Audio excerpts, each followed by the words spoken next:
Trump acquitted for second time following historic Senate impeachment trial. The Senate acquitted former President Donald Trump in his second impeachment trial Saturday, voting that Trump was not guilty of inciting the deadly January 6 riot at the U.S. Capitol, but the verdict amounted to a bipartisan rebuke of the former president, with 7 Republicans finding him guilty. The final vote was 57 guilty to 43 not guilty, short of the 67 guilty votes needed to convict.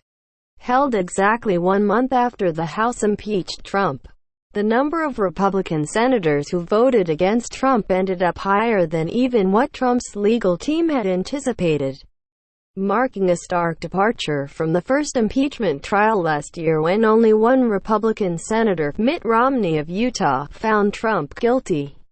This time, Republicans Sens.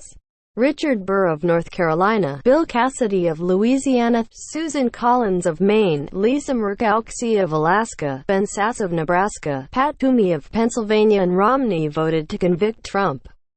Perhaps the biggest surprise was Burr, the former Senate Intelligence Committee chairman who led the Senate's Russia investigation, after he voted earlier in the week that the trial was unconstitutional. Both Burr and Toomey are retiring from the Senate at the end of 2022. Burr said that while he believed the trial was unconstitutional, he decided to put that aside after the Senate voted Tuesday that the trial was constitutional and should proceed. As I said on January 6, the president bears responsibility for these tragic events. The evidence is compelling that President Trump is guilty of inciting an insurrection against a co-equal branch of government, and that the charge rises to the level of high crimes and misdemeanors. Therefore, I have voted to convict, Burr said in a statement. The vote underscored the obvious dilemma Trump has posed to most congressional Republicans in the aftermath of the January 6 riots, with many Republican senators eager for the party to move on from the former president but grappling with the reality that he still holds sway over the party's base. It's a dichotomy that the party will face heading into the 2022 midterm elections, when it seeks to regain control of Congress, and the 2024 GOP presidential primary. Most Senate Republicans sided with the constitutionality argument in their votes to acquit, allowing them to avoid casting judgment based on Trump's conduct. Senate Minority Leader Mitch McConnell offered a blistering criticism of Trump's actions on the Senate floor after the vote. But McConnell said he voted to acquit because he did not believe convicting an ex-president was constitutional. The Senate's decision today does not condone anything that happened on or before the terrible day, McConnell said. It simply shows that senators did what the former president failed to do. We put our constitutional duty first. Lead impeachment manager Representative Jamie Raskin of Maryland hailed the vote, saying it was the most bipartisan impeachment in history. The bottom line is that we convinced a big majority in the Senate of our case, Raskin said. Trump's attorney Michael Van Der Veen said the former president was vindicated by Saturday's vote to acquit him. He had a good day in court today. He was vindicated. He was found not guilty, Van Der Veen said after the vote. The political witch hunt that the Democrats had thrown at him was defeated. So he should feel quite pleased. Vote comes after surprise call for witnesses closing the House manager's argument. Raskin played the senators' sense of history in urging them to convict the former president for inciting the rioters to attack the Capitol and failing to stop them after the violence unfolded. This is almost certainly how you will be remembered by history, Raskin said. That might not be fair. It really might not be fair. But none of us can escape the demands of history and destiny right now. Our reputations and our legacy will be inextricably intertwined with what we do here, and with how you exercise your oath to do impartial justice. Van Der Veen argued that Trump did not incite a riot that had been pre-planned, again repeating the falsehood that the rioters represented both left and right fringe groups, when video evidence and court documents conclusively show that the riot was perpetrated by Trump supporters. The final vote came quickly on the fifth day of the Senate trial after a surprise Democratic request for witnesses earlier Saturday threw the trial briefly into chaos. The Senate voted 55 to 45 to consider witnesses, with 5 Republican joining Democrats, after the managers said they wanted to hear from Representative Jamie Herrera Butler, a Washington Republican who had told CNN new details about House Minority Leader Kevin McCarthy's phone call with Trump on January 6.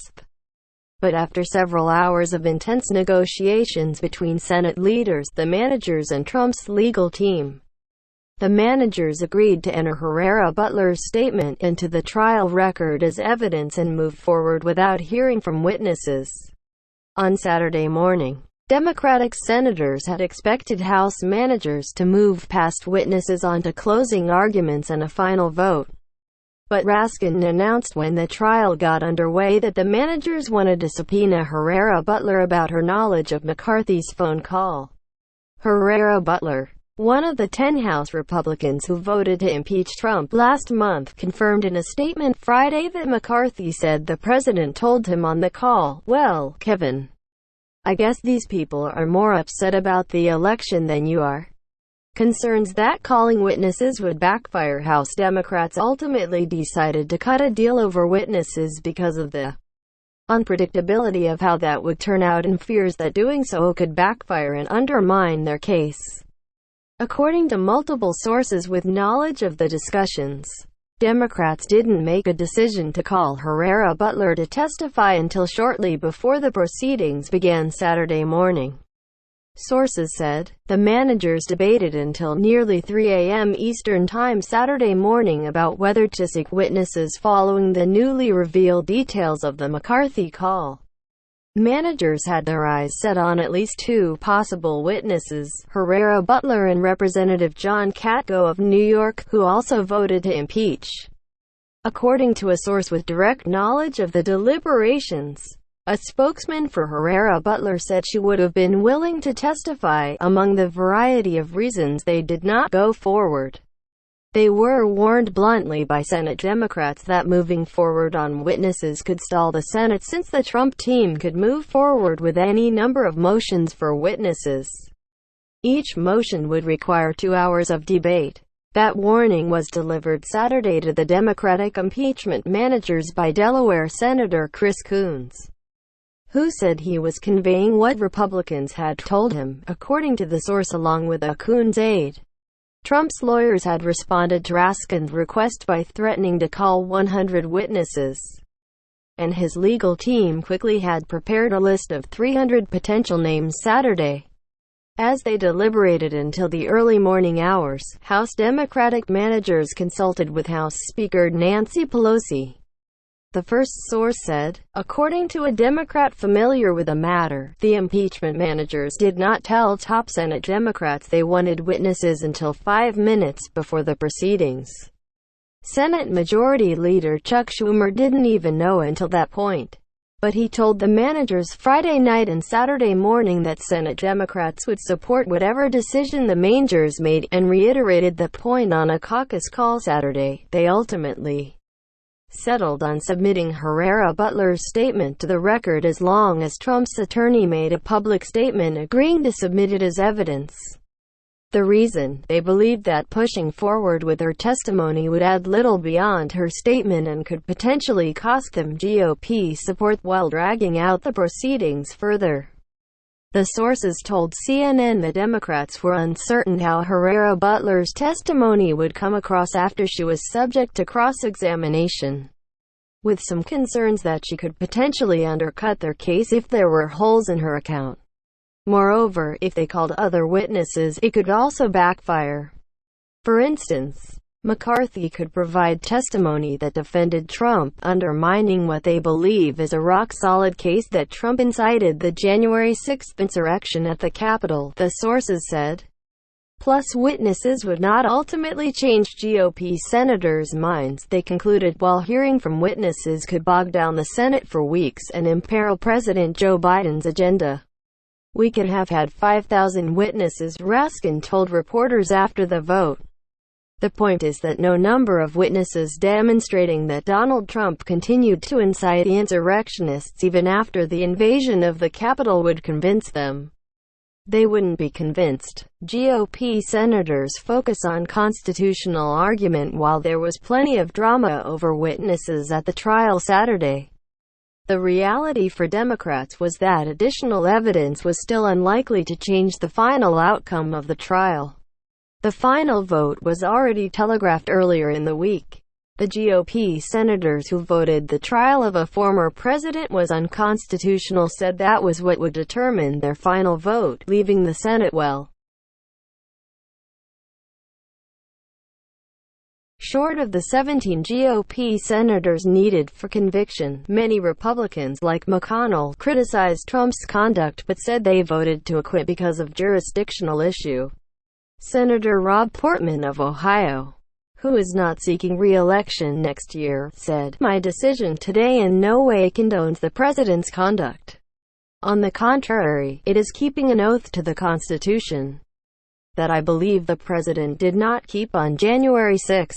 The 6 Republicans who voted the trial was constitutional all voted to convict Trump, joining the 10 House Republicans who voted to impeach him in the House last month. Several of those Republican senators, Collins, Murkowski, Romney and Cassidy, pressed Trump's lawyers during the Senate's question-and-answer session Friday over the actions Trump took and failed to take when he learned about the riots unfolding in. Tweeted Pence was lacking courage while he was being evacuated from the Senate. Burr was the only senator who voted the trial was unconstitutional to also find Trump guilty.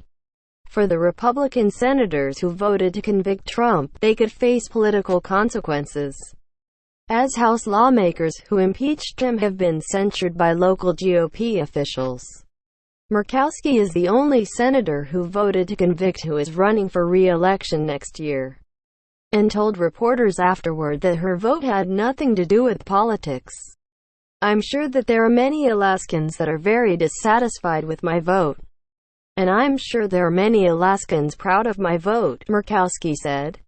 "And I'm sure that that is the same of every 100 of us that just cast a vote in there.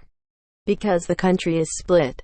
And the country is divided. And the country has chosen sides in a way, as we can see, can be very aggressive and can lead to violence."